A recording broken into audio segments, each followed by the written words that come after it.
북한이 어려움에 처한다고 그래서 러시아가 피를 흘려야 될 이유가 있을까요? 아니죠. 그때 가서 발 빼면 그만이죠. 북한의 환율은 지난해 대비 3배 올랐고 쌀값도 한 3배 올랐어요. 경제 엉망입니다. 속된 말로 삽질을 한 거죠. 러시아와 밀착하면서 중국은 삐졌죠. 양다리 걸친 거잖아요, 지금. 그러니까 중국은 황당했다. 기분 매우 나쁘다. 그리고 이 북중러 관계는 한미일 관계하고 똑같아요. 한미 되고 미일 되거든요. 근데 한일이 항상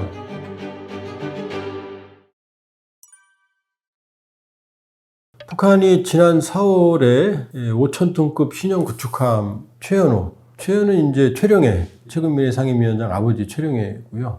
항일 빨치산입니다. 이게 남포조선사에서 진술했죠. 4월 말에. 그리고 5월 21일 날에는 이제 남포는 서해고 청진, 동해에 있는 청진조선소에서 5,000톤급 구축함이 진수 도중, 그러니까 남포에서는 정상적인 진수였고 이번에는 횡진수라고 해서 구축함을 옆에 세워놓고 밀어버리는 거거든요, 물론. 이 과정에서 실수가 발생을 해서 함수는 땅에 걸려있고 한미 부분 3분의 2가 바다에 있는, 이게 좌초로서는 최악이에요. 최악인 상황이었거든요. 현장에 김정은이 있었고 딸 김주희와 함께 경로했고 관련자들을 줄줄이 구속을 했고 그 현장에서 6월까지 정상화해라, 바로 세우고 복구해라라고 지시를 했거든요. 그런데 12일 날 북한 보도에 의하면은 정상적으로 진술을 했고 여기에 김정은이 참석을 해서 웃고 떠드는 거 보니까 그럼 3주 만에 좌초된 구축함을 세워서 그것도 청진에서 나진으로 옮겨서 진술한 거거든요.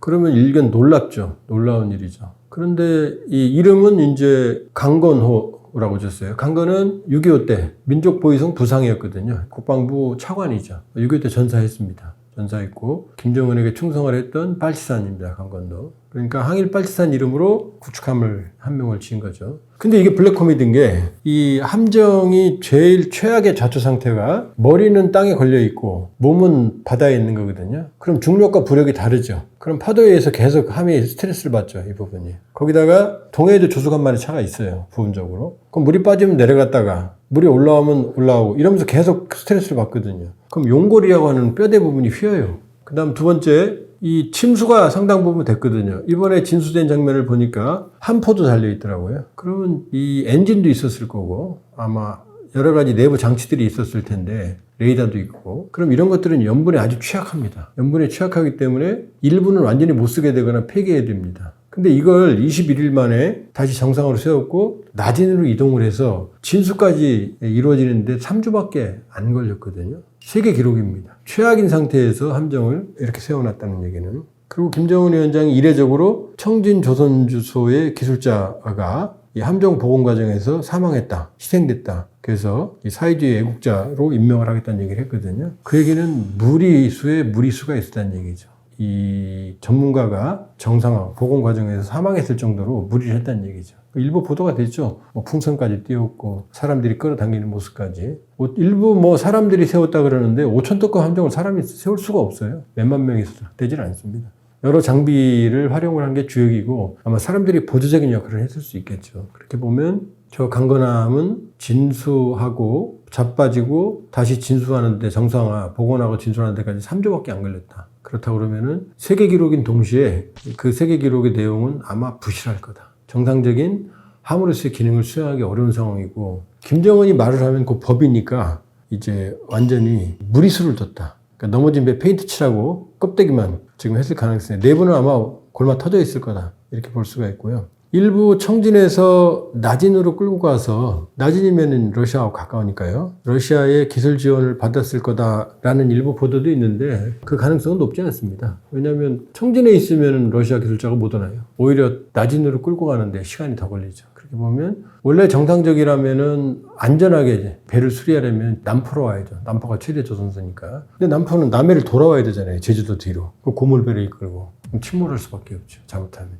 그러니까 가장 가까운 나진으로 간 거다. 나진에서 급조해서 지금 진수하는 모습을 아마 밤새 했을 거고, 그리고 한포까지 장착한 모습을 보여줬거든요. 여기도 김주혜도 갔고. 그러나 아무리 봐도 이건 상식적으로 말이 안 된다. 4월 말에 진수했던 최연호도 지금 진수한 지 2, 3일 만에 모든 무장 발사 시험을 했거든요. 보통 그런 게 1년 걸립니다. 다른 나라에서는. 근데 이틀 만에 다 해버렸거든요. 그 무장 발사 시험도 표적이나 정상적인 상황이 아닐 거다. 그냥 보여주기 싫을 거다. 따라서 이번 강건함도 정상적이지 않은 상태일 거다. 이렇게 볼 수가 있고, 이건 또 우리가 어디서 추론해 볼 수가 있냐면 2023년 9월에 북한이 전술핵 공격 잠수함 김군옥함이라는 걸 취역을 시켰어요. 그건 로미오급 잠수함. 이것도 건조된 지 한 40년 된 거거든요. 그 동체의 직경은 늘리지 않고 동체 길이만 늘렸어요. 굉장히 위험한 겁니다. 그러면 늘어지거든요. 여기에다가 과분 수형 함교에다가 10여 발의 SLBM과 잠수함과 순항미사일 발사관을 달고 성대하게 진수시켰거든요. 그러면서 이게 전술핵 공격 잠수함이다.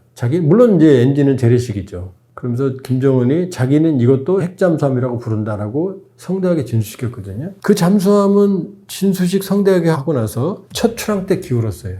잠수함 기울으면 안 되거든요. 그리고 그 뒤로는 모습을 찾을 수가 없습니다. 그래서 일부 농반 진반 그 잠수함은 지금 오랫동안 자망하고 있다. 못 나오고 있다. 이런 얘기까지 나오고 있거든요. 어떻게 만들어진 지 40년 된 잠수함에 기형적으로 길이를 늘리고 함교를 지나치게 확장을 해서 미사일을 넣냐 이거죠. 그럼 처음부터 정상적인 작동 가능성이 없다라고 전문가들이 우려했고요. 이게 얼마나 웃기냐면 김군옥 영웅함이라고 그랬거든요. 그 김군옥이라는 이름에 거짓말이 들어있어요. 자, 우리 6.25 때 주문진 해전이라는 게 있었어요. 그건 뭐냐면 북한의 어뢰정 전대가 50톤급 한 6척, 5척 정도가 연합군 선단을 공격을 했는데 괴멸당했고 모두 전멸당했거든요. 그리고 2척 정도만 살아서 돌아갔거든요. 이게 우리가 알고 있는 주문진 해전이거든요. 근데 이걸 북한은 어떻게 조작을 했냐면 이 김군옥이라고 하는 사람이 50톤급 어뢰정의 정장이었어요. 정장인데 50톤급 정장의 어뢰정이 볼티모어함이라고 하는 미국의 순양함, 북한 표현으로는 발지모르함이라고 그러는데요,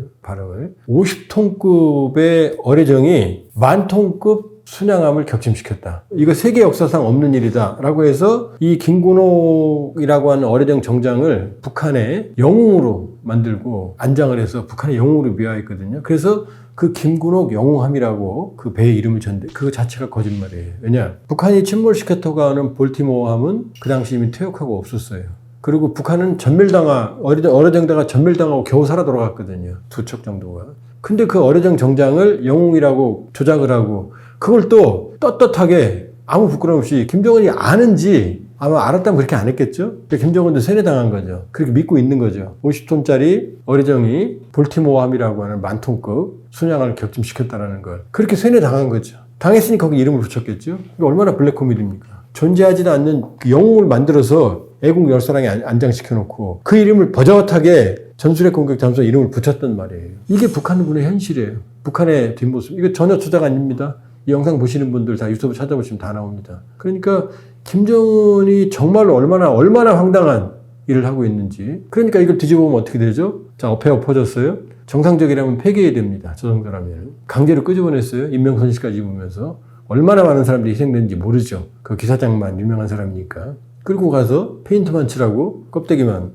그리고 다시 이게 진수했다. 이렇게 말했거든요. 그리고 또 가관인 게 내년에 2척을 더 건조하라고 결정을 했답니다. 트럼프 대통령이 미국이 구축함 하나 건조하는데 한 6, 7년 걸린다고 말했거든요. 아마 1년 내에 만들 거예요. 또 뚝딱거려서. 그러니까 김정은은 본인이 천재인 줄 알아요. 왜냐? 자기가 말하면 딱 그대로 되니까요. 근데 실제는 2014년에 평천구역에 20층 이상의 아파트가 붕괴된 적이 있거든요. 부실공사죠. 거기는 경찰 간부들이 살고 있었어요. 인민보안성이라고 하는 우리 지금 경찰청. 그래서 경찰청장이 직접 사과했어요. 신문에 났어요. 그 다음에 김정은이 직접 관여한 미래과학자 거리에 은하라는 53층짜리 건물은 김정은이 설계도를 다 본 거거든요. 다 고치라고 같이 지시했어요. 예쁘게 만들려고 그래서 기괴하게 접시를 여러 개 묶은 것처럼만 모양만 예쁜 건물을 만들었는데 그때 그 건물 만들자마자 건축 전문가들이 붕괴 위험이 있다고 그랬거든요. 그 지금 사이가 벌어지고 있어요. 김정은은 자기가 원하면 모든 게 이루어지는데 중요한 건 뭐냐? 그만큼 본인이 전문가가 아니기 때문에 모든 데 착각을 하는 거죠. 자기가 전문가라고. 만개칠남인 거죠. 그렇지만 지금 뚜껑을 열어보면 김군옥 영웅함, 블랙 코미디죠. 존재하지 않는 영웅. 2년 가까이 돼가는데 어딘지 모르는 구축함 5,000톤짜리 뚝딱 만들어내고 엎어지면 바로 세우고 페인트 칠한 다음에 웃고 떠들고 있고 이게 지금 그 북한 김정은 정권의 신형 구축함의 블랙 코미디다 이렇게 볼 수 있어요. 없는 것보다는 낫겠죠. 여기 또 이제 러시아의 방공망, 대공방어 쪽에 판치르라는 게 있거든요. 이 판치르하고 똑같이 생긴 시스템이 구축함에 달려 있었거든요. 북한 구축함에. 그러니까 북한은 이 5,000톤급이 나오기 전에 최대가 낮은 급이라고 그래서 그것도 한 60, 70년 됐을 거예요. 떠 있는 게 기적일 정도인 배가 제일 컸거든요. 1800등급이었습니다. 근데 그 이후에 최근에 만든 것도 함령 10년은 됐지만 낮은 급과 압록급이라고 하는 게 1500톤급 호위함이었거든요. 이것도 구형 개념이었거든요. 그런데 갑자기 최신형 위상배열 레이더부터 시작해서 판치르, 수직발사기까지 만든 그런 구축함들을 찍어내고 있거든요. 북한은 절대로 그런 설계 능력이 없어요. 5,000톤급 구축함의 설계 능력이 있는 나라는 10개 나라도 안 될 거예요. 세계적으로. 건조 능력이 있는 나라는 더 안 되고. 자, 이번에 이 북한이 보여준 최연호하고 강건호는 어떤 특징이 있냐면은 러시아의 어드미랄 고르시코프 제독함이라는 게 있거든요. 소련 해군 재건의 아버지예요, 이 사람이. 그 고르시코프하고 모양이 비슷하게 생겼어요. 근데 이게 왜 코미디냐면 모든 함정의 최대의 적은 잠수함이거든요. 물속에 있는 잠수함을 제일 두려워해요. 항공모함도 구축함도. 그러니까 잠수함을 잡기 위해서는 제일 무서운 게 대잠 초계기나 대잠 헬기거든요. 항공모함 대잠 초계기가 있지만 구축함은 좁으니까 헬기를 쓰거든요. 그러니까 모두 대잠 헬기를 싣고 다녀요. 왜? 이 잠수함은 헬기의 또 밥이거든요. 위에서 보니까. 그래서 이 북한 구축함에도 뒤에 헬기를 싣는 헬기 데크, 헬기 창고가 있어요. 우리도 이순신급 똑같이 생긴 그 다음에 이지스 구축함에 헬기 데크가 다 있어요. 심지어 2대까지 싣고 다녀요. 잠수함을 잡으려고. 자, 북한, 지금부터 블랙 코미디를 말씀드릴게요. 북한 구축함에도 고르시코프급 형을 닮았으니까 그 헬기 데크가 있어요. 이건 뭐냐? 고르시코프급 설계도를 받아왔다는 얘기죠. 그럼 여기 헬기가 들어가야 되거든요. 근데 이 헬기 데크에 여기 빈 게 아니라 여기다가 미사일을 박았어요. VLS, 수직 발사기를. 그러니까 헬기 데크는 헬기가 비어 있어야 되죠. 참고해야 되죠. 근데 여기다가 미사일을 박은 거죠. 그러면 자체 설계 능력이 있다고 그러면은 헬기 데크를 아예 없애고 더 낮게 그 밑에 미사일을 발사할 수 있는 그 VLS를 박거든요. 우리 그렇게 하거든요. 근데 헬기 데크 모습으로 만들어졌는데 헬기 경납고에 미사일을 넣은 거죠. 그럼 뭐냐? 어드미랄 고르시코급 그 설계도를 가져다가 헬기가 들어갈 부분에 뭘 넣어요? 미사일을 넣은 거예요. 그럼 어떻게 되죠? 비어있던 부분이 차니까 균형이 안 맞겠죠. 무게 균형이. 함에. 그래서 엎어진 거예요. 진수할 때. 그리고 또 하나 더 큰 문제가 있죠. 이 구축함이 동해로 나가면 헬기가 없잖아요. 경납고에 헬기를 못 싣고 다니잖아요. 그러면은 잠깐은 나올 수 있겠지만 장기간 돌아다니면 뭐의 밥? 잠수함의 밥이 되는 거죠. 이렇게 비상식적인 거예요. 김정은이라고 하는 전략적으로 무식한 제대로 알지도 못하는 김정은이 모든 걸 개입을 하니까 기형적인 함이 만들어지는 거죠. 저 함은 동해 나오면 바로 죽어요. 대잠 헬기도 없으니까. 심지어 북한은 대잠 헬기가 없어요, 지금. 싣고 다니는 헬기도 없어요, 대잠 헬기도. 그러니까 그렇게 보면 북한이 또 A-50 공중조기경보통제기 같은 러시아제와 똑같은 걸 공개했어요, 4월에. 우리도 2030년대 중반에 그 완료할 공대공 미사일을 벌써 쐈어요. 이 공중조기경보통 우리도 못 만들어서 P4에 사왔어요, 미국에서. 4대 더 주문했어요. 지금 4대 있는데. 공대공 미사일 우리 2030년대 중반이에요. 대한민국 미사일 선진국이거든요. 근데 그걸 북한이 먼저 다 해요. 이게 내실이 있겠어요? 러시아가 분명히 도와준 정황이 있겠지만 그러나 이게 제대로 작동을 하겠다는 거죠.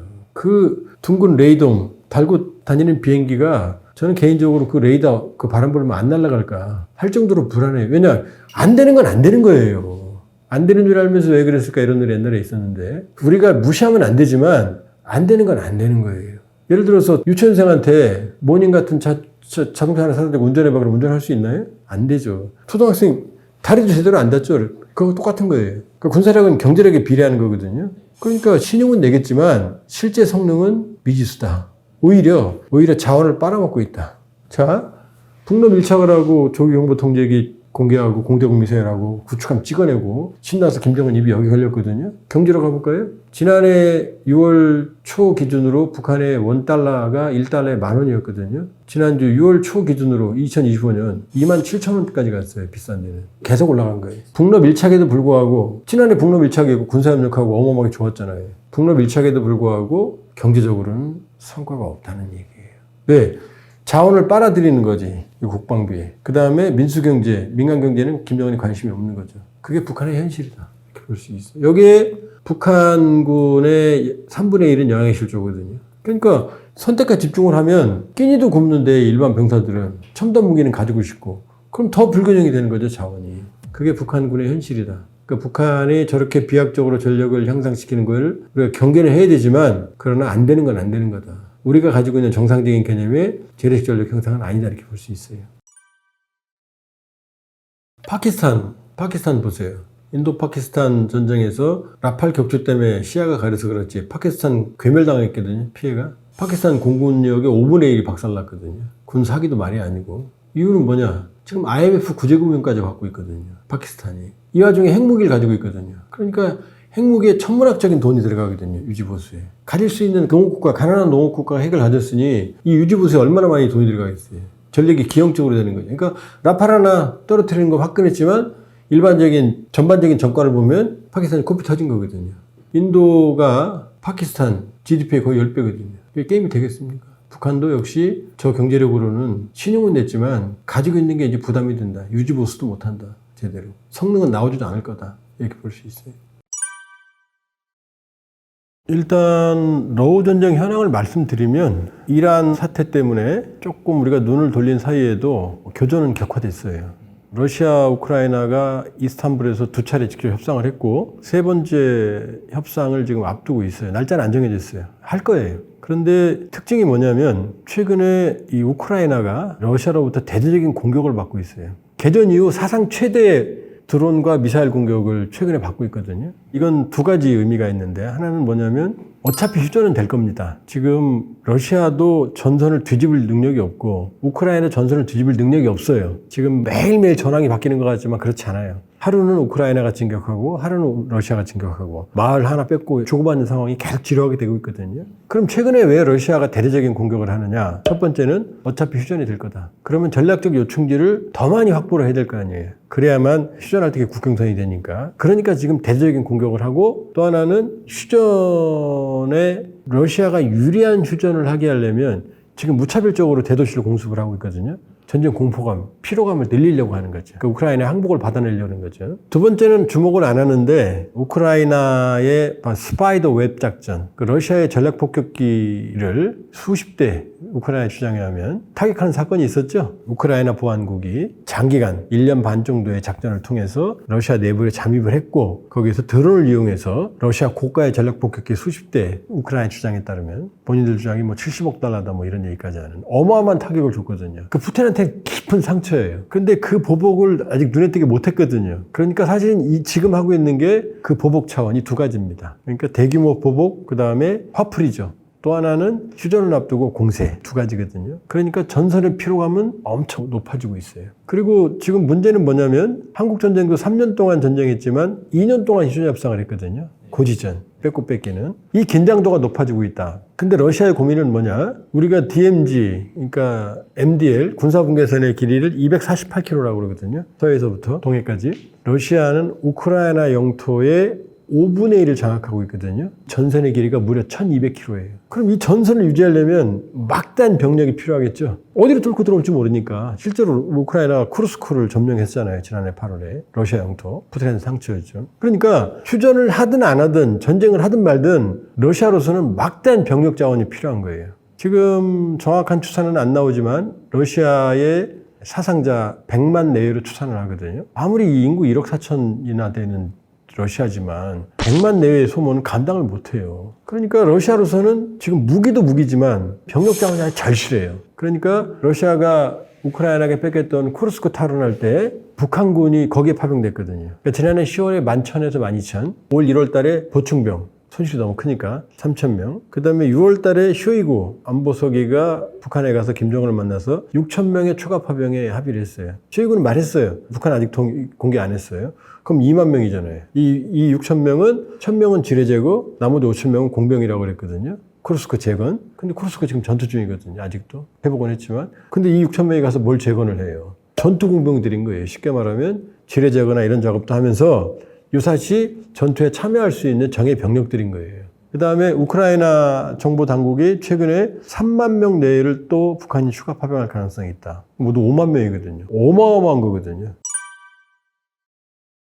왜 이런 파병이 필요하냐? 말씀드린 대로 러시아는 전쟁을 해도 필요하고 휴전을 해도 1200km 어떻게 지킬 거예요? 그 고도의 경계의 상태가 필요할 거 아니에요. 그러니까 5만 명을 능가할 수도 있다. 북한 병력이. 우리가 월남전에 64년에서 73년까지 연인은 32만 명을 파병했거든요. 우리도 최대 5만 명 주둔한 적이 있어요. 거의 10년 동안. 그러니까 북한도 러시아와 장기적인 파병, 합의, 계약을 체결했을 가능성이 있다. 휴전해도 전쟁이 끝나도 인민군의 파병은 더 늘어날 수 있다. 줄어드는 게 아니라 오히려. 어마어마한 병력이 필요하니까. 또 나토와 이미 대립을 했기 때문에 나토와의 전선에서도 매우 고강도의 군사적 긴장이 유지가 될 가능성이 높아요. 여기도 병력이 필요하겠죠. 그러니까 러시아는 계속해서 병력이 필요하고, 그 다음에 러시아가 장기적인 전쟁 수행을 위해서는, 또 대규모 전투에 대비하기 위해서는 군수 보급이 지속적으로 이루어져야 되는데 러시아 자체만 갖고는 안 돼요. 북한은 남북 간의 전면전을 오랫동안 준비했기 때문에 군수 보급 체계가 살아있어요. 그러니까 러시아는 북한을 군수 보급 기지로 활용할 생각을 가지고 있는 거죠. 장기적인 값싼 군수 보급 기지로. 그러면 러시아 입장에서 북한은 보물단지죠. 전쟁이 휴전이 되든 끝나든 북러 군사밀착은 계속된다. 이렇게 볼 수가 있고. 자, 김정은의 입장에서는 북방력 현대화가 주 목적이거든요. 핵은 가졌어요. 근데 재래식 전력이 형편없거든요. 우리가 재래식 전력으로 보면은 세계 5위권이고 북한은 36위권이에요. 그러니까 김정은의 고민은 핵은 못 쓰잖아요. 맘대로 못 쓰잖아요. 그러니까 재래식 전력 현대화가 정말로 고민인 거예요. 근데 러시아는 썩어도 준치라고 소련이 가졌던 군사 강국의 그 위세를 그대로 가지고 있거든요. 군사기술은. 북한이 원하는 걸 다 가지고 있어요. 그러니까 갑자기 올해 이상한 일들이 벌어졌죠. 갑자기 공중조기경보 통제기를 북한이 자체 제작했다고 공개했어요. 그럼 우리도 못 만들어요. 공중조기경보기 통제기 제대로 만드는 나라 세계 5손가락 꼽을 정도밖에 안 돼요. 근데 갑자기 만들었대요. 왜? 고려항공이 가지고 있던 일리신 76 수송기를 둥근 레이더를 달아서 공개했어요. 왜냐? 러시아의 A-50 조기경보 통제기가 일리신 76을 그대로 활용한 베이스거든요.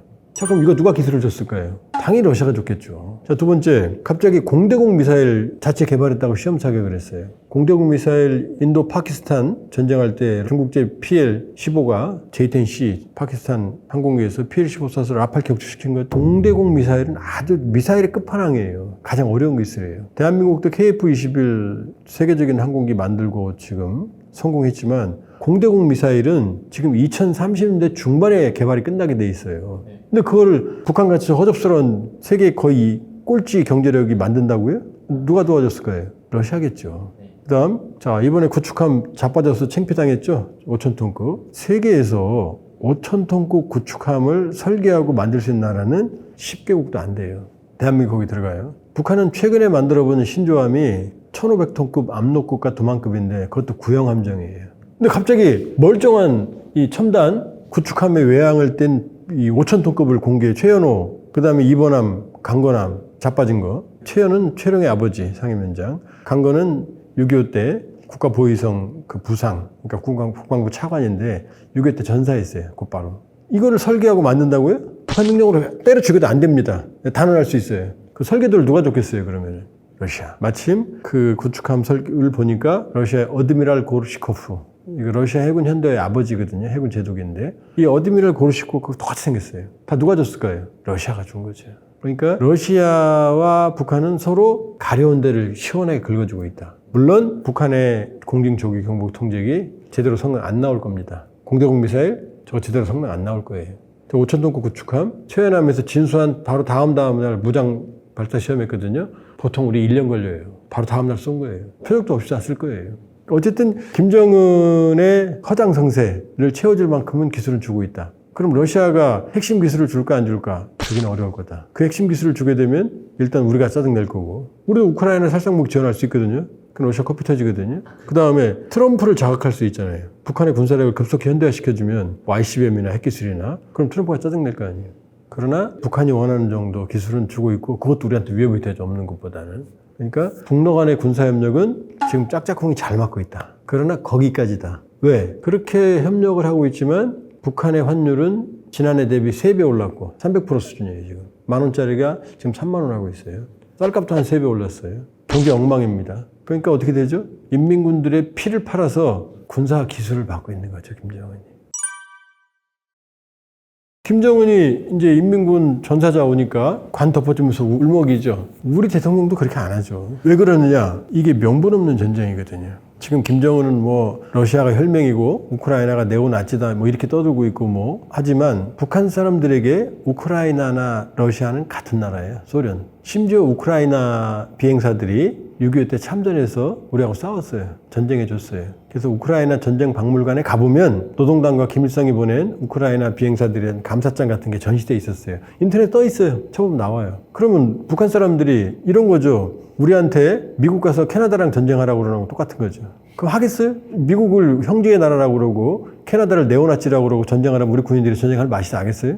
안 나죠. 그러니까 명분 없는 전쟁에 파병을 해서 대규모 1, 2월 기준으로 6,000명 사상이라고 영국에서 나왔거든요. 1, 2월 기준이면은 최대 15,000에서 6,000명 사상이거든요. 11,000명 기준으로 하면 거의 절반인 거고. 그럼 거의 전멸적인 타격을 입은 거거든요. 그러면은 북한이 지난해 10월 파병을 했고 러시아가 처음으로 인정한 게 4월 26일이거든요. 북한은 4월 27일 날 인정했어요. 보도는 28일 날 됐고. 그러면 자식이 간지도 몰랐는데 명분은 전쟁에 갑자기 싸늘한 시신으로 돌아와요. 그럼 부모가 어떻겠어요? 갑자기 팔다리 잘린 인민군들이 거리를 돌아다녀요. 어디 갔다 왔니? 러시아 갔다 왔어. 설명이 돼요? 안 되죠. 그러니까 김정은이 찌를 짜는 거죠. 너무나 가슴 아프다. 지가 보내놓고 악어의 눈물이죠. 그만큼 코스프레를 해야 되는 거죠, 지금은. 왜? 아무도 용납할 수 없는, 이해할 수 없는 전쟁이니까. 그러다 보니까 김정은이 오바까지 해요. 5월 9일 날 평양 주재 러시아 대사관에 가서 김정은이 연설하거든요. 김주에 데리고. 거기에 경천 동지할 연설을 합니다. 뭐라고 말하냐면은 5월 9일이 히틀러를 패퇴시킨 날이거든요. 러시아가.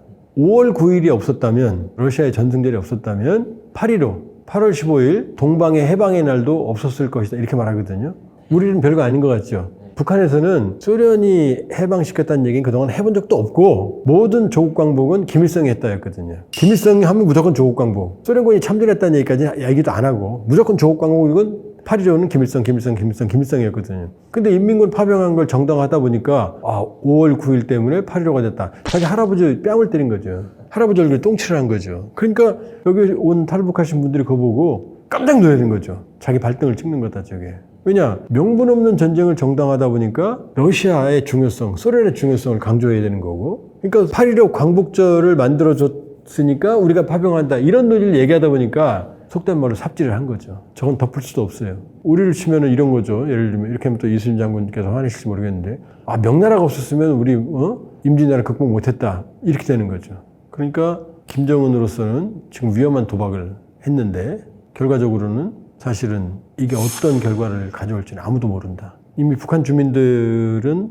동요를 하고 있을 거다. 그러니까 공연, 러시아 문화상이, 문화부 장관이 와서 기념 공연을 하는데 인민군들 죽은 관 덮는 사진 이런 거 보여줬어요, 배경으로. 그러면서 김정은도 이제 눈시울이 뜨거워지는 장면. 근데 주민들도 눈시울이 뜨거워지거든요, 그걸 보고. 인민군들 관 보면서. 근데 그거는, 그 눈물은 김정은은 몰라요. 그건 뭐냐면 불쌍하게 저희 가서 왜 죽었지? 이 눈물이거든요. 도대체 저희가 왜 갔지? 이건데 김정은은 자기하고 똑같이 영웅적인 죽음이다라고 생각하고 착각하는데 전혀 그렇지 않다. 우리도 월남전 끝나고 나서 후유증이 어마어마하겠어요. 영화도 있었어요. 많은 월남전 후유증. 그 전쟁의 후유증. 그 트라우마. 지금 고엽제라고 해서 아마 차량 지나가다 보면 고엽제 차량들 가죠. 전후에. 보셨을 거예요. 월남전 때 정글을 말려 죽이기 위해서 농약을 살포했는데 그게 이제 사람들에게 수십 년간의 후유증을 지금도 암 걸리고 고통받으신 분들 지금도 후유증이 있는 거거든요.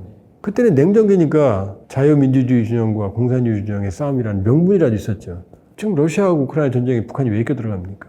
향후에도 김정은은 러시아와 손을 잡겠지만 국제왕따인 북한이 이 서방의 왕따, 유럽의 왕따인 러시아와 손을 잡은 것뿐이다. 러시아는 산업이 없거든요. 북한이 원하는. 에너지, 식량 정도는 있지만 북한 경제 재건이 필요한 산업 기반은 갖추고 있지 않거든요. 그러니까 옛날 그런 유행가 있었죠. 잘못된 만남이다. 잘못된 만남. 거기다가 러시아는 지금 전쟁 중이기 때문에 북한의 도움을 받았지만 북한이 어려움에 처한다고 그래서 러시아가 필요해야 될 이유가 있을까요? 푸틴 입장에서는? 아니죠. 그때 가서 발 빼면 그만이죠.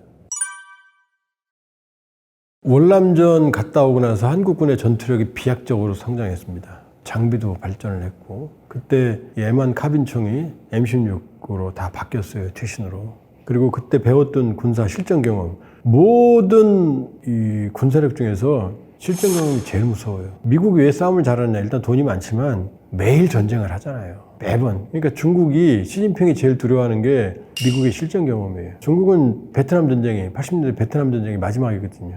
그러니까 중국군은 싸움을 못하는 군대인데 미군은 싸움을 하는 군대, 매일 싸움하는 군대거든요. 그게 다 교리에 적용이 되거든요. 중국 항공모함이 있지만 전투에 투입된 적 없거든요. 미국은 지금도 매일 홍해에서 어디서 전투하고 있잖아요. 그런데 북한군이 6.25 이후로 최초로 대규모 파병이 된 거거든요.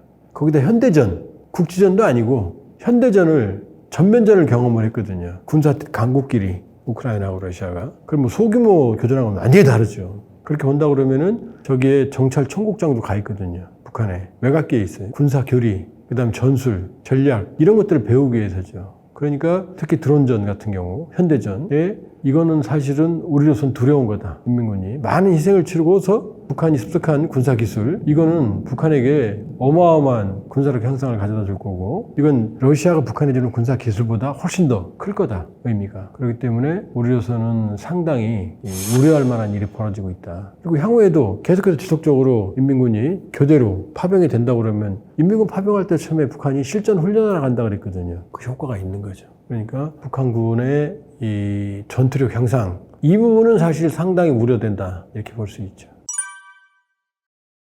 러시아와 밀착하면서 중국은 삐졌죠. 왜냐하면 북한은 자기 조폭들 말로 자기 나와버리를 생각하고 있는데 러시아가 끼어들었잖아요. 조중 오협점이 상호 원자조약에 의해서 유사시 중국만 북한에 들어갈 수 있는데 이제 러시아도 들어오거든요. 그러면은 양다리 걸친 거잖아요. 지금 애인이 딴 남자도 만나요. 그럼 나의 영향이 확 줄어드는 거잖아요. 그러니까 중국은 황당했다. 그건 매우 나쁘다. 특히 중국과 러시아는 협력도 하자면 긴장관계예요. 러시아 군 배치도를 보면 한 부대의 80%는 나토 쪽 유럽에 있고 나머지 20%는 거의 다 대부분 중국과의 접경 지역에 있어요. 군사적 긴장이 있는 거죠, 내적으로. 그런 상황에서 북러가 밀착을 하니까 중국은 짜증났죠. 그러니까 북한을 상당히 북중 관계는 냉랭했죠. 2018년 김정은, 시진핑이 딸엔에서 걸었던 그 기념 발자국 동판도 중국이 시멘트로 덮어버리고, 그다음에 여기에 북한은 막 보복 조치, 시진핑 연합장 같은 거 막 한쪽 구석에다 싣고 아주 냉랭했어요. 그런데 최근은 회복 기미가 있다. 왜냐? 지금 우크라이나 전쟁이 휴전이 되니까 김정은 입장에서는 전쟁할 때와 휴전할 때는 다르잖아요. 그러니까 북한군의 전략적 중요성은 아무래도 감소하겠죠. 있긴 있겠지만. 또 시진핑 입장으로서는 북한이 너무 삐져나가니까 이거 관리하지 않으면 안 되잖아요. 최근에는 관계 회복 조짐이 좀 있다. 그러나 전성기만큼은 아니다. 그리고 이 북중러 관계는 애증이다. 한미일 관계하고 똑같아요. 한미되고 미일되거든요. 근데 한일이 항상 어떻게 돼요? 이번에 사도광산도 사고치고, 그렇죠? 그 다음에 독도 문제도 항상 사고치고 일본이 과거사 얘기도 안 하고. 그러니까 한일은 한미일 이게 안 되죠. 바이든이 느슨하게 엮어놨죠. 캠프 데이비드 정상회의. 그러나 이게 딱딱하긴 안 된다. 마찬가지 북중러도 세 나라가 뭐 이해관계 차이가 있기 때문에 아주 딱딱한 관계는 안 된다. 이렇게 볼 수 있어요. 그러니까 북중러는 협력과 경쟁이 같이 섞여 있다. 한미일도 똑같죠. 한미일 협력과 경쟁이 섞여 있죠. 그렇게 볼 수 있어요. 북한에서 김정은 이전에 북한 지도부의 여자는 딱 둘밖에 공개가 안 됐어요. 사실상. 누구냐? 김정은의 할머니 김정숙, 백두 여장군 뭐 항일 투쟁의 영웅 뭐 김일성과 함께 뭐 백두산 미령에서 뭐 조금 뭐 모든 신화를 조작해냈는데 다 조작입니다. 대부분은. 그러니까 이 사람은 49년에 죽었어요. 그러니까 6.25 전에 죽은 거죠. 30살 간 넘겨서 죽었거든요. 그러니까 김정일이 42년생이니까 물론 41년생이라는 설도 있지만 김정일 초등학교 1, 2학년 때 죽은 거죠. 근데 이 사람을 아주 미화해서 거의 김일성 동급까지 그냥 미화시켜놨거든요. 교과서에도 막 실려있죠. 자, 이 여자가 첫 번째 여자. 그럼 김일성의 두 번째 부인 김성애. 이 김성애는 공개활동을 여성동맹 위원장이었고 공개활동을 많이 했어요. 금슬이 좋았다고 그러는데 또 부부싸움도 많이 했다는 설도 있어요. 밥상 뒤집어 엎었다는 설도 있고 김일성 앞에서. 어쨌든 둘이 다녔어요. 공개적으로. 죽기 직전 94년 6월 달에는 김일성이 94년 7월 8일 날 죽거든요. 6월 달에 지미 카터 대통령 부부를 대동강에 불러서 유람선 띄워놓고 놀거든요. 파티하거든요. 그때 김성애가 마지막으로 얼굴을 보입니다. 그러니까 북한 주민들은 김일성의 첫째 부인, 둘째 부인은 알죠. 잘 알죠. 그리고 김정일에 오면 공개적으로 김정일의 부인은 한 번도 북한 인민들한테 공개석상에 나타난 적이 없어요. 비공개로 있는데. 자, 부인이 꽤 많아요. 김영숙, 홍일천, 그 다음에 김정은이 죽인 김정남의 엄마 성혜림, 그 다음에 김정은의 엄마 고용희, 그 다음에 마지막 김옥까지. 이 5명은 확인되거든요. 자, 이 5이지만 한 번도 이 공개석상에 북한 인민들한테 나온 적이 없어요. 그리고 김정일 자신은 은둔형 지도자였어요. 공개 연설도 거의 안 했습니다. 북한에 공개된 육성이 딱 하나가 남아있는데 조선인민군대에 영광이 있으라! 라는 그 말 한마디. 말도 어눌하게 해요. 말 못하는 사람은 아닌데 연설을 잘 못했나 봐요. 그런데 김정은에 들어서면 경천 동지할 일이 벌어집니다. 집권하자마자 부인 리설주를 데리고 나와요. 바로. 충격이었죠. 그러더니 동생 김여정이 튀어나와요. 당중앙위원회 부부장에서 김여정이 튀어나와요. 벌써 여자 둘이 튀어나온 거죠. 여동생 튀어나오고 부인 나오고. 그러니까 김일성, 김성애 이후로 퍼스트레이디 역할을 한 처음으로 94년이 마지막이니까 벌써 수십 년 지난 상황에서 그렇죠? 거의 20년 지난 상황에서 튀어나오는 거죠. 그 다음에 김여정이 나오고 김여정은 평창 동계올림픽에 왔잖아요. 김실가는 처음 온 거거든요. 2018년 2월에. 그러더니 이 또다시 튀어나오는 여자가 바로 최선희예요. 북한 외무상 부상이었다가 이제 외무부 장관으로 등장했는데 최선희는 북한 외무부 장관 중에서 외무상 중에서 가장 김정은에 근접해 있고 김정은에게 외무성 부상 차관일 때도 직보하는 인물이고 지금도 대외를 완전히 담당을 해요. 최선희. 그러니까 벌써 여자가 3명이 나왔죠. 그 다음에 또 하나 나온 친구가 있어요. 현송월이라고. 현송월은 김정은의 수행비서인데 모든 데 얼굴을 따라다녀요. 그러니까 모든 장면에 김정은이 가는데 현송월의 얼굴이 튀어나와요. 벌써 여자가 4명이죠. 그 다음에 결정적인 여자가 나옵니다. 소녀죠. 어린아이. 김주혜죠. 김주혜. 2022년 11월 달에 화성 ICBM을 발사하는 자리에 김주혜가 2013년생이거든요. 그러니까 9살인데 튀어나오는 거죠. 9살에 갑자기. 그러면서 처음에는 정말로 깡총깡총 뜨는 어린 나이였어요. 그런데 2025년 6월 구축함 진수식, 그 다음에 2025년 6월에 원산갈마 해양관광단지 완공식. 이때 이제 김주혜가 나오는데 요 사이에 그러니까 2020년 11월과 2025년 6월 사이 대략 한 2년 반 좀 넘었네요. 요 사이에 김주혜는 깡총깡총 튀는 애여서 이제 멀리서 보면은 리설주의 모습을 하고 있어요. 헤어스타일도 복장도. 그러니까 근 50여 차례 이상 공식 행사에 나왔는데 내외로 김주혜는 깡총깡총 뛰는 애에서 이제는 포스트레이 역할을 하고 5월 9일 날 평양에 있는 러시아 대사관에 그 러시아 전승들 행사에도 따라갑니다. 여기 무대 처음 등장해요. 그 다음에 러시아의 문화부 장관이 온 자리에서도 김주혜가 배석을 합니다. 이제 외교 행사까지 나오는 거죠.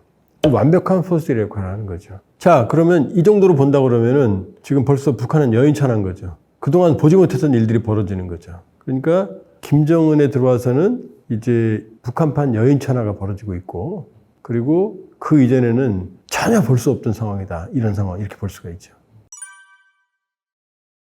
자, 김주혜를 멀리서 보고, 그 다음에 리설주를 멀리서 보면 동일인물처럼 보여요. 왜? 헤어스타일이 똑같고, 복장이 똑같거든요. 이거 뭘 의미할까요? 우리가, 엄마들이 애 학교 갈 때, 우리 애 어릴 때 딸의 기억 나는 거 보면, 딸하고 엄마하고 싸워요. 딸애는 자기가 입겠다고 그러고, 엄마는 그거 안 된다고 입으라고.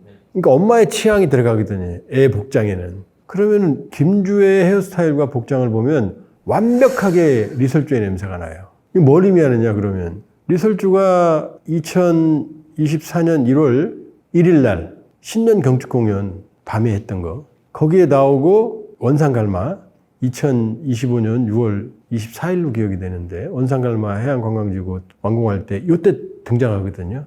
1년 반 동안 모습이 사라졌었어요. 그래서 출산을 했다. 몸이 아프다. 김정은하고 사이가 안 좋다. 뭐 여러 살이 나왔거든요. 근데 그건 전혀 아니다. 왜?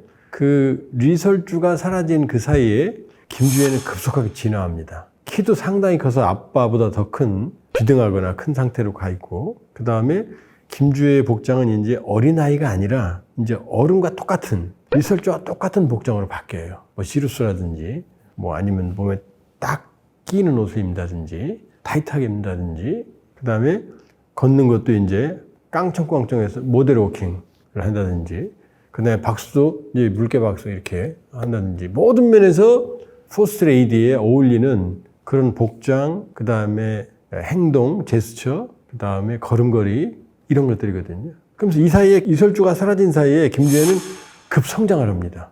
그러면 엄마가 그 1년 반 동안 그냥 내버려 둘까요? 딸내미를? 자기 딸을?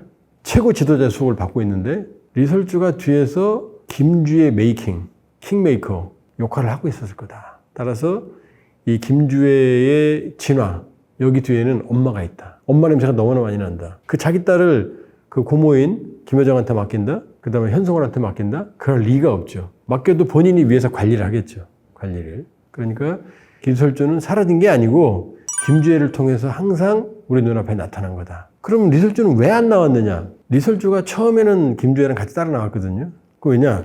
너무 어리니까. 초기에는 그렇게 생각 안 했지만 지금은 다 후계자 수업이라는데 거의 동의하거든요. 그럼 초기에 공개석상에 어린 나이가 나오면 당황스러울 수 있잖아요. 그러니까 아이의 심기 경호, 엄마가 있으면 든든하니까. 요 차원에서 나왔다. 근데 지금 김주애를 부각을 시켜야 되는데 리설주가 나오면 어떤 일이 벌어지느냐? 일단 시선이 리설주로 분산이 돼요. 이번에 원산갈마 해양관광지구 이 완공을 했을 때도 리설주가 나오니까 다들 리설주에 눈이 갔거든요. 리설주 나왔다고. 시선이 리설주로 분산이 되는 거예요.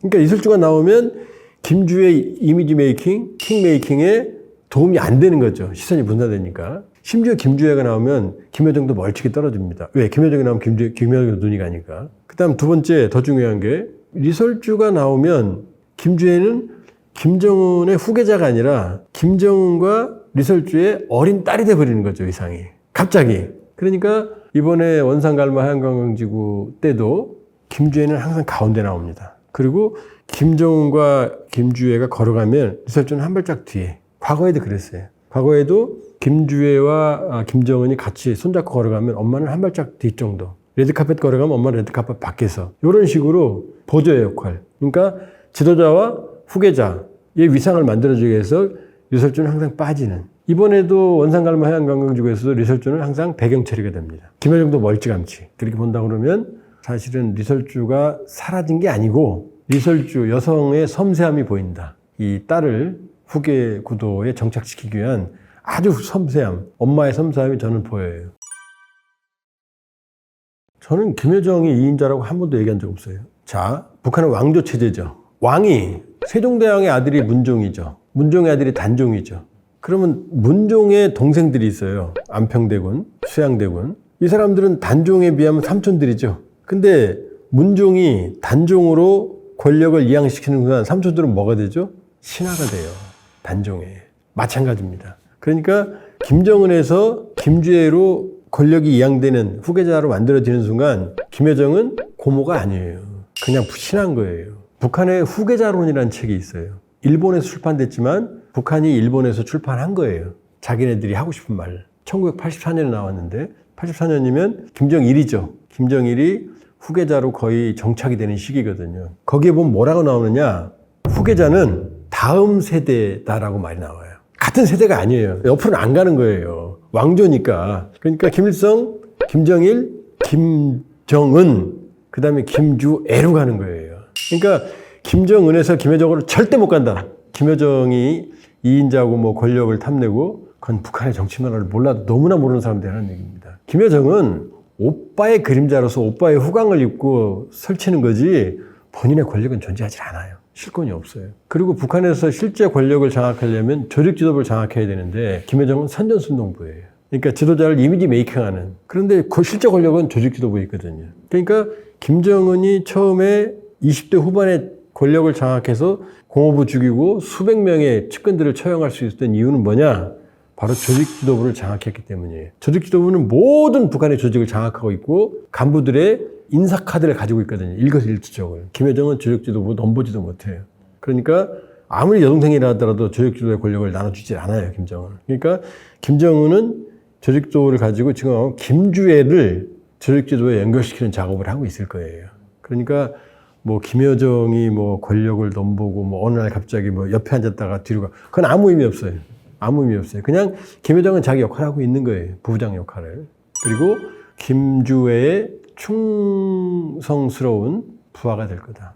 이번에 2024년 12월 31일, 1월 1일 날도 경축 공연을 했거든요. 그때 김여정이 딸하고 아들을 데리고 나왔어요. 그때 바쁜 걸음으로 이 간부들이 등장하는 장면에서 딸하고 아들 손잡고 막 바삐 걸어가는 장면이 나와요. 이 길거리를. 그 공연장 앞에서. 자, 이 장면이 나왔고. 근데 그때 김정은도 김주애를 데리고 나오거든요. 자, 김여정은 그냥 아줌마가 근데 애들 데리고 막 달려가듯이 허겁지겁 가고 있는 장면이 잡혔고, 김정은은 빵빠레 올리는데 리무진을 타고 김주애랑 레드카펫을 딱 손을 잡고 딱 걸어가는 모양으로 들어가요. 그게 위상의 차이예요. 그리고 그 어린아이, 김여정의 어린아이는 막 눈 부비면서 새벽이니까 밤이니까 이러고 가는데, 김주애는 화동들한테 꽃을 받고 볼키스를 합니다. 화동들한테. 저도 어린애잖아요. 2013년생. 어린애가 어른처럼 그 화동들한테 이렇게 볼키스를 하거든요. 이게 위상의 차이예요. 어마어마. 선전선동부는 쉽게 말하면 지도자의 선전선동, 이미지 메이킹이에요. 그러니까 처음에는 김여정이 오빠 옆에 수행비서였잖아요. 잿더리 들고 다니고, 그 다음에 오빠 가방 들고 다니고, 깡총깡총 뜯어주면서 막 현장에서 지시하고, 그 역할을 했는데, 그 역할을 현송월한테 넘겨주고, 자기는 이제 좀 더 높은 위치로 올라간 것 뿐이에요. 그러니까 현송월이 이제 나오는 거죠. 저는 오빠 가는데, 하노이 갈 때도 잿더리 들고 서 있고 그랬거든요. 오빠 담배 필 때. 그러나 그 역할은 이제 현송월이 한다. 그리고 김여정은 그 위로 올라갔다. 좀 더 높은 컨트롤 타워에 올라가 있다. 그러니까 뭐라 해요, 이제. 처음에는 오빠 잿더리 들다가 지금은 다마를 내잖아요. 대남대마, 대미다마 내잖아요. 오빠의 이제 직접 위임을 받아서 지가 나오는 거죠. 머리가 큰 거죠, 지금은 좀. 그러나 그거는 실질 권력과는 아무 관계가 없다. 약간 말괄량의 기질이 있었나 봐요. 원래 이제 북한에서는 그 아들은 최고 지도자, 대장이라고 부르고 딸은 공주라고 불러요. 즉 김주애도 어릴 때 공주님이라고 그랬대요. 김여정도 공주라고 그랬답니다. 근데 이제 뭐 깡총깡총 떠다니면서 간부들 이제 오면 실장 아바이 하고 달려오고 팔 잡고 막 이런 스타일이었나 봐요. 자세히는 모르는데. 그리고 남편은 평범한 집안 김일성대 출신이고 지가 골랐답니다. 그 지금 김정은이 죽인 고모부 장성택 고모가 김경희거든요. 김경희도 장성택을 김경희가 골랐어요. 김일성은 반대했어요. 근데 김일성이 제대로 본 거지. 왜냐 이 장성택이 여성 편력이 아주 심했거든요. 아빠 말 들었어야 되는데 근데 김경희도 울고불고 자기가 고른 거예요. 그러니까 북한 지도부는 정략 결혼을 안 해요. 김정은도 자기가 골랐다고 하는 설이 바다예요. 왜냐? 무소불위의 권력을 가졌으니까 정략 결혼이 아무런 필요가 없는 거죠. 그러니까 지 눈에 들면 쫓아가서 결혼하는 거죠. 그러니까 김여정도 지가 좋아서 남자랑 결혼했고 김경희도 지가 쫓아다니면서 결혼했고 김정은도 본인이 골랐답니다. 그러니까 뭐 북한 지도부는 정략 결혼한다? 아닙니다. 그럴 이유가 없어요. 권력이 취약해야 정략 결혼을 하는 거죠. 김여정도 평범한 집안이었고 그러니까 자기 마음에 들었겠죠. 몸이 들으니까 이제 쫓아가서 결혼하자고. 그럼 뭐 안 할 수 있겠어요? 김여정이 하자는데 저 같으면 안 했을 것 같은데. 김정은이 2009년에 등장했죠. 2009년에 1월에 등장을 했고 1월에 이제 척척척척 발걸음 우리 김대장 발걸음 그때 김대장이라는 표현이 나왔어요. 김정은은 안 나왔죠. 그럼 김주애는 원래 여자는 김씨일가에서는 공주님이라고 그러거든요. 김여정도 어릴 때 공주님이었어요. 김주애 공주님 이럴 수는 없잖아요. 근데 대장이라고 부를 수 있어요. 왜냐 할머니 김정은의 할머니 김정숙 항일 백두 여장군이라고 불렀거든요. 그러니까 김주애를 잠깐 조선의 샛별 여장군이라고 부른다는 자유아시아 방송의 보도가 잠깐 있었어요. 근데 확인해보니까 확산된 건 아니에요. 어린이한테 대장군을 부를 수는 없잖아요. 너무 빨랐던 거죠. 적어도 20살은 돼야 될 것 같다. 10대 후반은. 10대 후반에서 20살 넘어가는 그 시기에 근데 지금 너무 일찍 나왔으니까 어쩌면은 그 북한 만화영의 소년장군이라는 게 있거든요. 유명해요. 소년장군. 그러니까 아마 그런 식으로 이 중간에 살짝 김주애를 근데 지금도 너무 어리죠. 그러니까 향후 2, 3년 내에 그 소년장군이라는 그 만화영화를 활용을 해서 노래를 만들거나 해서 김주애한테 조선의 샛별 여장군, 백두 여장군 뭐 이런 그런 칭호를 쓸 가능성. 그 첫 번째. 그 다음에 좀 길게 보면 적어도 10대 후반에서 20대 초반에는 공식 직함을 부여할 가능성. 그러니까 노동 당내에 직함을 줄 수 있겠죠. 김정은도 2010년에 받았으니까 84년생이니까 김정은이 2010년 이제 9월에 당 중앙군사위 부위원장, 그 다음에 대장 칭호를 받거든요. 그러면은 김정은이 10년이면은 26, 7, 84년생이니까. 김주애는 지금 너무 빨리 나왔으니까 어쩌면 20대로 들어가면서 아마 대장 칭호를 받을 가능성. 그 사이에 이제 소년장군, 그다음에 백두 여장군 이런 칭호를 막 이제 노래도 만들고 우상화를 할 가능성이 있죠. 이 바닥공사를 한 다음에. 그러나 10대 중반에 대장 칭호 이건 쉽지 않지 않겠느냐. 그러니까 향후 몇 년간 더 다진 다음에 가장 빠른 시기에 직함을 줄 가능성이 있다. 그러나 공식 직함은 아직 이르다. 빨라야 10대 후반, 20대 초반 정도. 그러나 정말 조급하다면 10대 중반 정도 넘어갈 때 뭐 칭호를 줄 수도 있겠죠. 그러나 상식적이라면 아마 중반, 중후반, 20대 초반에 직함 부여할 가능성이 있죠. 그러니까 김씨 일가만이 지도자가 될 수 있고요. 나머지는 다 신하들이죠. 그러나 김정은이 유혈 숙청을 한 건 2015년까지예요. 2012년 7월에 리용호 총참모장 처형, 13년 12월에 공업부 장성택 처형, 15년 5월에 현영철 인민무력부 부장, 국방부 장관 처형. 이때까지는 최고위급 200명 내외. 그 다음에 반개까지 합치면 수천 명 이상을 유혈 숙청 처형을 하고 정치범 수용소까지 지금 수만 명이죠. 요 뒤로는 주요 인물들 처형 사례가 없어요. 그냥 벌만 줘요. 하방, 최룡해도 하방 정치교육 갔다 와. 리병철, 그다음에 박정천 당중앙회의소 부의장 이 사람들 다 추락했다가 복권. 별자리들은 뗐다 붙여서 견장 정치. 이번에 최고 실세였던 조영원도 하방당에다 돌아왔고. 그러니까 죽이진 않아요. 왜냐? 주변에 전문 인력이 없어요. 그러니까 회전문 인사예요. 계속 돌렸어요. 그러니까 지금 뭐 북한에 반역할 세력도 없고, 그러니까 마지막 남았던 최고 실세 조영원, 그 다음에 그보다는 못하지만 실세 선전선동 담당의 리란도 지금 사라진 지 몇 달째 됐거든요. 돌아올 거예요. 조영원 조직지도부장도 한 2달간 사라졌다가 돌아왔으니까. 그러니까 지금은 소모품이라기보다는 돌려쓰기, 회전문 인사. 특징은 2015년 이후로는 눈에 띄는 고위층 처형은 없다. 김덕훈도 2023년 안석 간삭지 침수했을 때 8월 달에 총리였어요. 건달병이라고 그랬고 당적 법적으로 엄격히 처리하라 그랬거든요. 당적은 뭐냐? 노동당원증 박탈하고 법적으로 처형하라는 얘기예요. 북한은 당적 법적으로 엄격히 처리하는 얘기, 죽이라는 얘기거든요. 안 죽였어요. 다시 승승장구 그냥 총리직 계속했고 오히려 지금 당비서로 올라갔거든요. 그러니까 김정은이 지금 심하게 말하는 건 사실은 측근들한테 심하게 말하는 건 질책이다. 그러나 1월 달에 김정은이 갑자기 당 비서국 확대회를 열어서 온천군과 오시군 수십 명 이상을 질책을 했거든요. 그 사람들의 운명은 몰라요. 그 사람들은.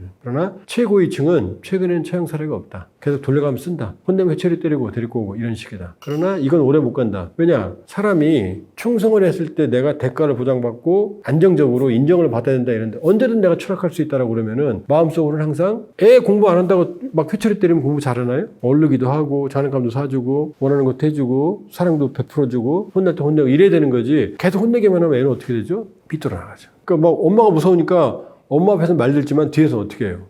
뭐 학교 안 가고 스트레스 받으니까 뭐 가서 도벽 같은 거 생기고 이렇게 하죠. 그러니까 지금 김정은 정권은 겉으로는 강해 보이지만 내면적인 충성을 이끌어내는 데는 지금 한계가 있다. 왜냐? 채찍에 의존하고 있다. 채찍과 당근이 같이 가야 되는데 지금 채찍에만 의존하고 있다. 이게 김정일 시기와 다르다. 이렇게 볼 수 있어요. 그러니까 겉으로는 김정은 정권은 견고해 보이지만 그러나 내면적인 충성도에 있어서는 선대에 미치지 못할 거다. 그게 제 판단입니다. 만일에 김정은이 급사한다면 가능성이 있죠. 오래 살 수도 있지만 건강 상태 보면 권력은 100% 김주애한테 갑니다. 왜냐하면 이씨 왕조에서 왕이 갑자기 죽으면 어떻게 돼요? 자기 그 이씨로 가죠? 김씨로 못 가요? 박씨로 못 갑니다. 똑같아요. 그러니까 북한에서는 김씨 말고 다른 사람이 지도자가 된다는 건 생각을 못 해요. 그런데 김주애는 만일에 지금 이 상태라면 김주애가 자체적인 판단을 할 수는 없죠. 10대. 그러면은 누군가 도움을 받을 거다. 김일성 도움을 일단 받을 수 있겠죠. 엄마 도움을 받겠죠. 그러나 이 사람들은 북한 정치 문화, 특히 조직지도부의 생리나 이런 걸 알 수가 없는 사람들이에요. 그러니까 조직지도부의 도움을 받을 거고, 그러면 조직지도부는 김주애가 직접 관할하기 어려우니까 노동당의 정치국이 중심, 정치국이 이제 정치국 상무위원이 있고, 그 다음에 최고인민회 상임위원장 최룡해, 그 다음에 조직 담당 비서 조용원, 그 다음에 이제 총리 박태성 이 정도예요. 그 다음에 이제 당중앙군사위 부위원장 했던 리병철 이 정도 한 4-5명, 5-6명, 4-5명 정도거든요. 이 사람들이 핵심이고 정치국의 상무위원들이니까. 그 다음에 정치국원이 한 12-13명 되고 후보위원이 한 12-13명 돼. 합치면 한 30명쯤 돼. 이 중심에 집단지도 지자가 될 가능성이 있다. 특히 정치국 상무위원 중심에. 요렇게 이 집단지도 지자로 이 친구들이 김주애를 보좌할 가능성이 있어요. 근데 김주애는 호수아비잖아요. 아무것도 모르잖아요. 그럼 김주애를 보좌하지만 결정은 정치국이 하겠죠. 상무위원들이.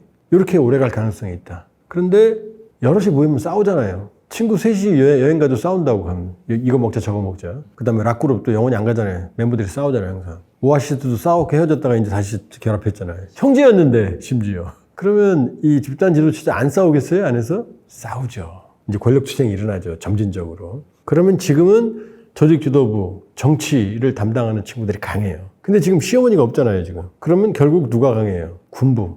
총 가진 사람들이 강해지게 돼 있어요, 결과적으로는.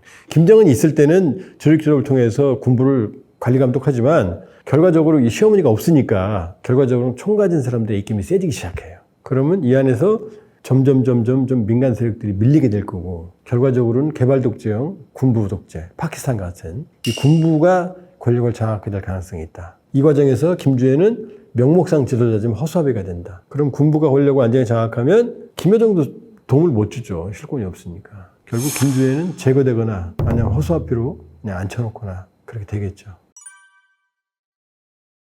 북한 정권은 대대적으로 아주 나쁜 존재들인 게 피해 숙청을 통해서 권력을 유지합니다. 김일성부터 얘기해볼까요? 김일성이 1945년 9월에 들어왔을 땐 소련 88 독립보병여단의 대위로 들어왔어요. 대위 출신이었어요. 각종 자료를 보면 한반도에 들어올 생각도 없었어요. 김일성은 소련군의 사단장이 목표였어요. 인생의 목표였어요. 근데 들어와서 소련 군정의 허수아비로 수상이 되고 노동당을 장악하고 6.25 이전까지 김일성의 권력은 그저 n분의 1이었어요.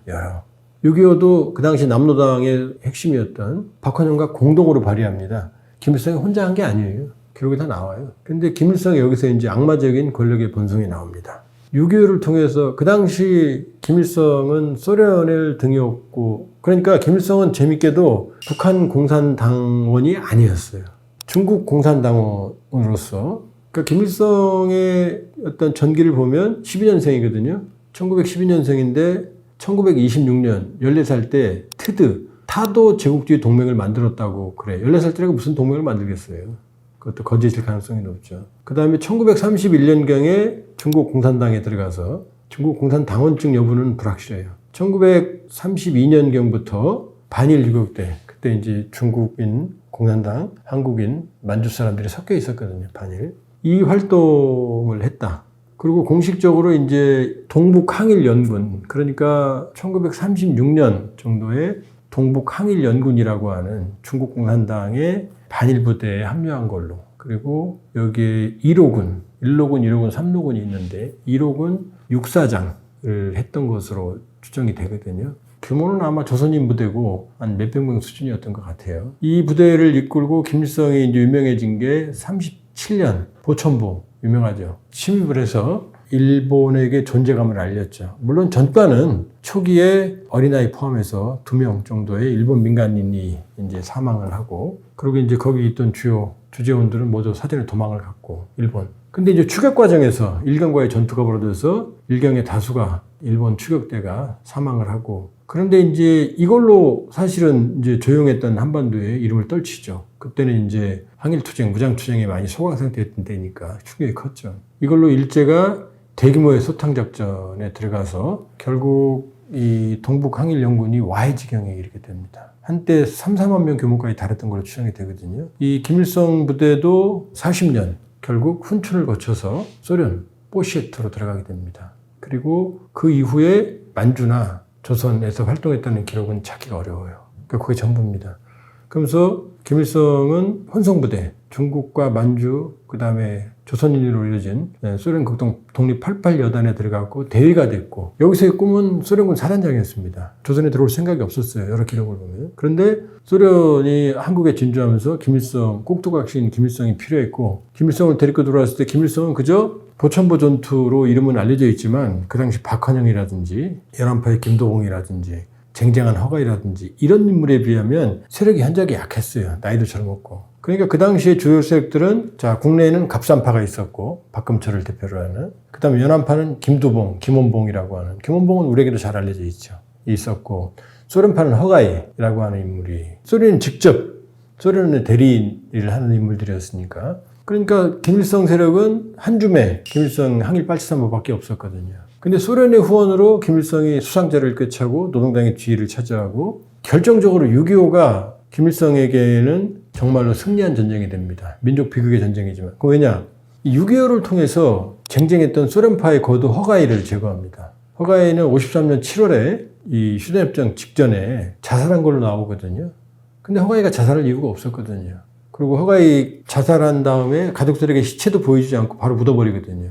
그러니까 소련파의 몰락이 시작이 되는 거죠. 그리고 6.25를 계기로 남로당 거두했던 박헌영, 6.25를 공동 발의했던 김일성과 공동 발의했던 박헌영을 간첩죄를 뒤집어쓰서 결국 처형시킵니다. 남로당의 몰락이죠. 소련파의 몰락이고. 그리고 56년 결정적으로 종파 사건이라는 걸 통해서 여러 설이 있습니다.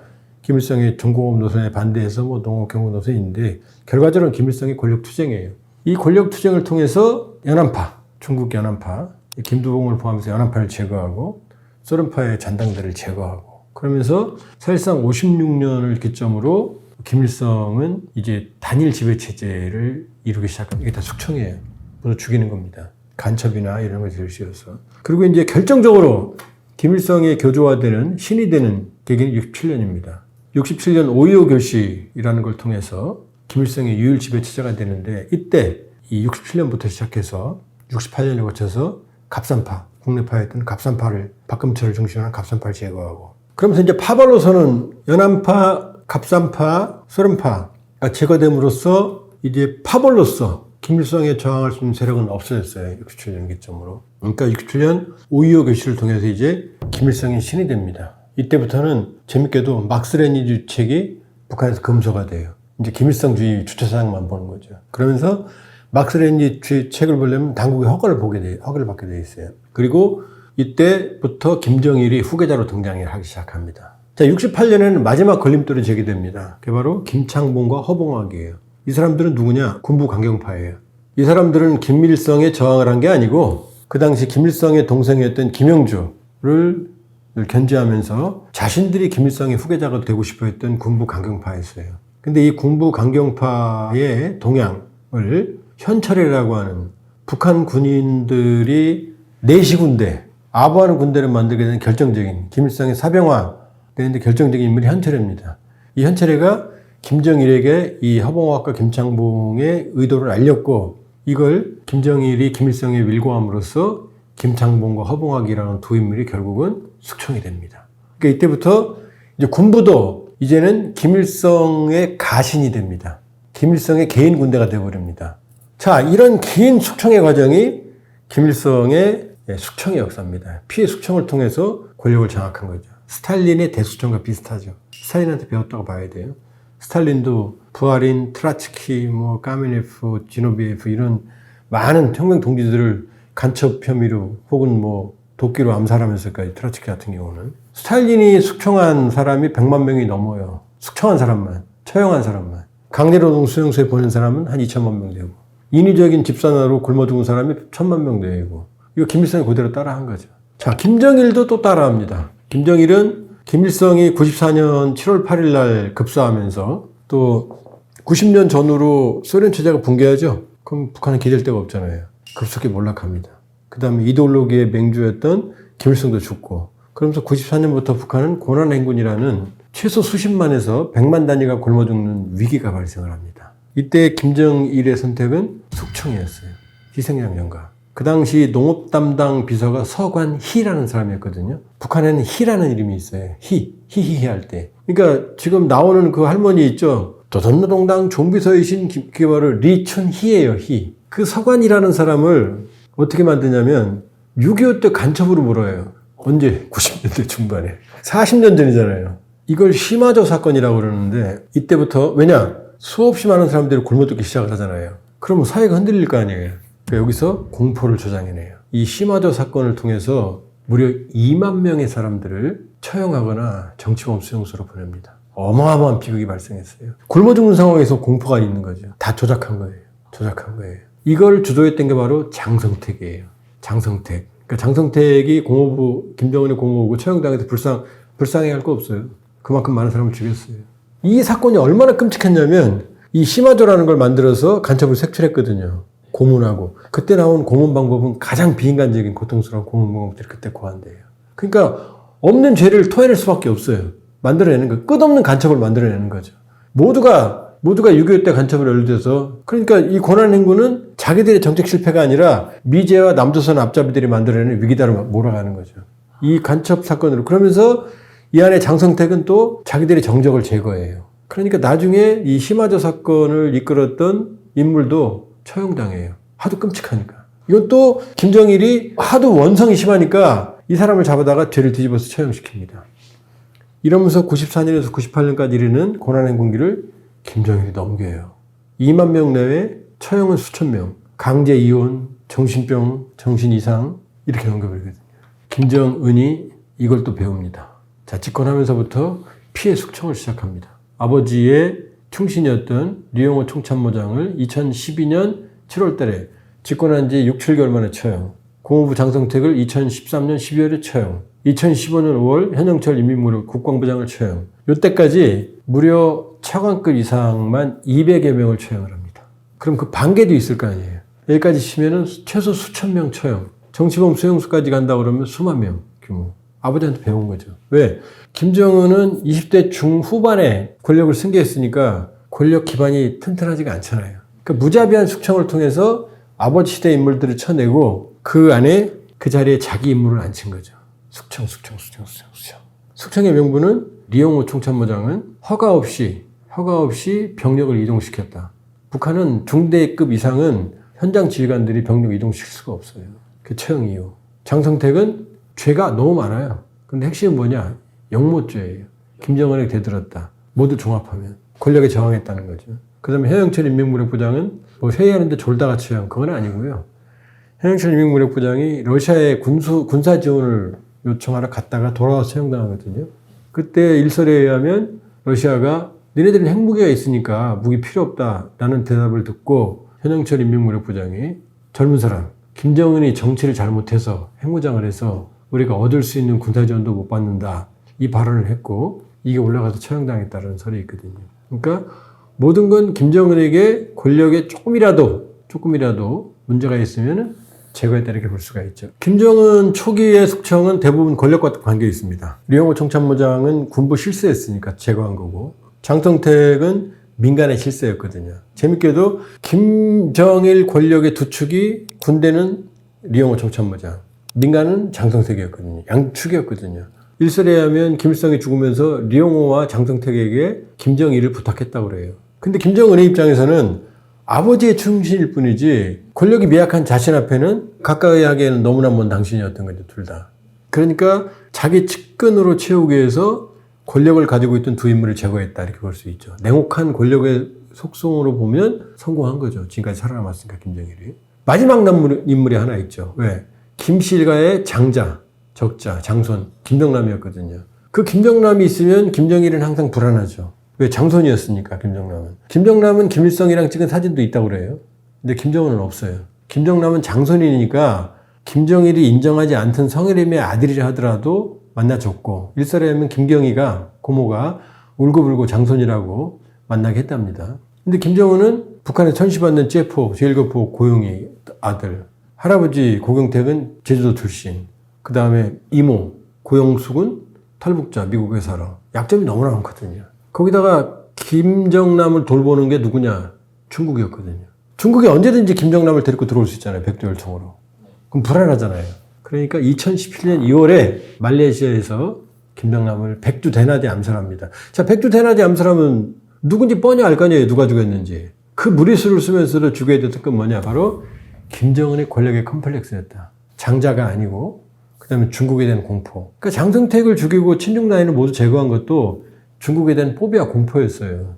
김정남을 중국이 보호하고 있으니까. 그러니까 장성택을 죽이면서 친중 라인도 모두 죽여버리죠. 지금 북한의 친중 라인은 씨가 많았다고 보면 돼요. 그리고 싹 죽이고 나서 김정남까지 죽이고 나서 중국이 보호하고 있는데 눈앞에서 말레이시아에서 그 다음에 2018년 다음에 3월에 어떻게 다른애 가잖아요. 당당하니까 이제 불안하지 않으니까 시진핑 만나잖아요. 시진핑 짜증나죠. 친중 라인 다 죽이고 오는데 오지 말라고 할 수도 없고. 그게 김정남의 죽음의 원인이다 이렇게 볼 수 있어요. 자, 여기까지는 주요한 처형으로 권력을 장악했고 그 이후에는 이제 주로 자기의 정책적 과오를 뒤집어 씌웁니다. 자, 올해만 볼까요? 올해 1월 달에 우시군과 온천군이라고 하는데 김정은이 지방발전 20승 10정책이라는 걸 지방공업발전 20승 정책이라는 걸 하거든요. 1개 군에 지방공장을 20개씩 곱하기 10년 동안 200개를 만든다는 거거든요. 북한의 지방의 군이 200개니까. 왜? 지방이 너무 열악하거든요. 정말 열악해요. 일제시대 같아요. 제가 북한 농촌 가보고 놀란 게 여기서 영화를 찍으면 세트 비용이 안 든다. 옛날 영화 찍으면. 왜 일제가 아니라 조선시대가 똑같으니까. 과장 하나도 안 했어요, 지금. 그러니까 김정은이 알고 여기다 현대화된 공장을 절약을 했거든요. 근데 공장을 짓고 나서는 자체로 알아서 운영을 해라. 근데 공장을 짓는데 위에서 돈도 안 주고 짓고 나면 원료도 없고 그러니 이게 제대로 되겠어요? 껍데기만 짓는 거죠. 그랬더니 올 1월 달에 우시군과 온천군에서 성대하게 지방공업공장 준공식을 했거든요. 1월 27일 날 갑자기 비서국 확대를 열어서 우시군과 온천군 간부들 수십 명을 숙청하는 지시를 내립니다. 그리고 그 보도가 1월 29일 날 설날 아침 노동신문에 나와요. 우시군 온천군은 뭐냐? 온천군은 뭐냐? 음주 집단 불량 행위를 했다. 뭐냐? 공장 준공식하고 그냥 술 한잔 한 거예요. 그 다음에 우시군은 뭐냐? 우시군 담당자들이 농민들의 재산을 난폭하게 침해했다. 이게 두 개가 뭔지 아세요? 고생해서 온천군에서 했으니 술 한잔 먹었는데 왜 그럼 이게 음주 불량 행위냐? 일단 군민들이 봤을 때 공장이 껍데기가 아무것도 없거든요. 그래서 술 먹으니까 신속 고발이 올라간 거죠. 그 우시군은 뭐냐? 농민들의 재산을 난폭하게 했다. 위에서 자원을 안 주고 공장을 지라고 하니까 농민들이 세액 부담을 시켰을 거 아니에요. 시킨 대로 한 거죠. 이게 올라간 거죠. 그러니까 김정은이 능력이 안 되는 지방 발전 정책의 결과물을 본인이 책임져야 되는데 불만이 생기니까 뒤집어서 수십 명을 수청한 거죠. 그 다음에 구축함 진수 실수 김정은 잘못이거든요. 되지도 않는 구축함 불균형적으로 만들어서 엎어진 거거든요. 그런 사고가 난리가 없거든요. 그럼 어떻게 해요? 청진 조선소 책임자 구속, 관리자 구속 줄줄이 구속. 일부 처형당했다고 국내 보도가 나왔거든요. 본인의 잘못을 뒤집어 씌우는 거죠. 그러면서 이걸 용납 못할 범죄적 행위라고 그랬거든요. 아니 진수식 하다가 넘어졌는데 이게 어떻게 범죄가 돼요? 그 얘기는 뭐냐? 본인의 잘못을 뒤집어 씌워서 처형하는 김일성부터 시작된 피해 숙청의 역사를 끊임없이 이어져 오는 거죠. 그러니까 향후에도 북한의 위기가 지속될수록 희생자들이 나온다. 머니인사이드를 북한 간부들이 보신다고 그러면은 이 현실을 잘 아셔야 된다. 김정은의 가식적인 무능이 결과적으로는 북한의 능력 있는 전문가들을 모두 희생시키는 일이 벌어진다. 하나 더 말씀드리면 건설의 대번영기라는 그 기록영화도 있고 또 백두산 설계연구소를 찾아서라는 기록영화가 있거든요. 백두산 설계연구소는 북한의 가장 권위 있는 설계 연구기관이거든요. 여기에 기록영화에 나옵니다. 거기에 부원장이 하는 말이 김정은 위원장이 김정은이 봐준 설계 도면이 11,160건이래요. 북한의 모든 건물을 김정은이 관여하는 거죠. 거기도 이렇게 나와요. 밤늦게 여러 기관에서 설계 도면을 보내줬더니 김정은이 몇 시간도 안 해서 다시 답장을 보냈다. 건물은 이렇게 짓고 이 건물은 여기다 옮기고. 김정은은 아마추어잖아요. 그러니까 아파트가 무너지죠. 그러니까 구축함이 진수하다가 넘어지죠. 개입 안 하면 될 걸. 아마추어인 김정은이 개입해서 사고를 쳐놓고 사고가 나면은 뒤집어 씌우는 거죠. 현실을 말하는 거예요. 자, 북한의 미래과학자거리 은하 53층 건물이 균열됐다고 그랬죠. 건설의 대번영기 혐의로 나와요. 미래과학자거리에 김정은이 봐준 설계도면이 560건이다 라고 나오거든요. 그럼 미래과학자거리의 랜드마크가 은하거든요. 그 랜드마크 은하를 김정은이 관여 안 했겠어요? 관여하니까 건물이 쪼개지죠. 붕괴될 수도 있어요. 이게 독재국가의 한계고 자아도취형, 본인이 대단한 전략가고 모든 데 관여하는 김정은 정치의 한계예요. 그러니까 훌륭한 지도자는 훌륭한 전문가들을 갖다가 쓰고 맡기면 되는 거예요. 관여하면 관여할수록 망가지는 거거든요. 그러니까 세상의 최악의 지도자는 누군지 아세요? 무능한 지도자가 열심히 하는 거예요. 김정은이 그런 거예요. 그러니까 그게 모든 피해가 인민으로 가는 거죠. 안타까운 마음에서 사실은 말씀드린 거고. 그러니까 김정은이 개입하면 개입할수록 북한의 비효율성은 정책적 혼선은 커질 거고 구축함 사건은 빙산의 일각에 불과하다. 드러난 사례에 불과하다 이렇게 볼 수 있어요. 지금 김정은의 도전 세력은 없어요. 우발적인 봉기는 있을 수 있겠죠. 불만 표출, 우발적인 폭동. 그 다음에 우발적인 측근에 의한 시해, 이건 가능하죠. 그런 가능성을 배제할 수는 없다. 그러나 체계적인 도전 세력은 없다. 또 체계적인 쿠데타도 불가능하다. 지금 단계에서는 이렇게 볼 수 있어요.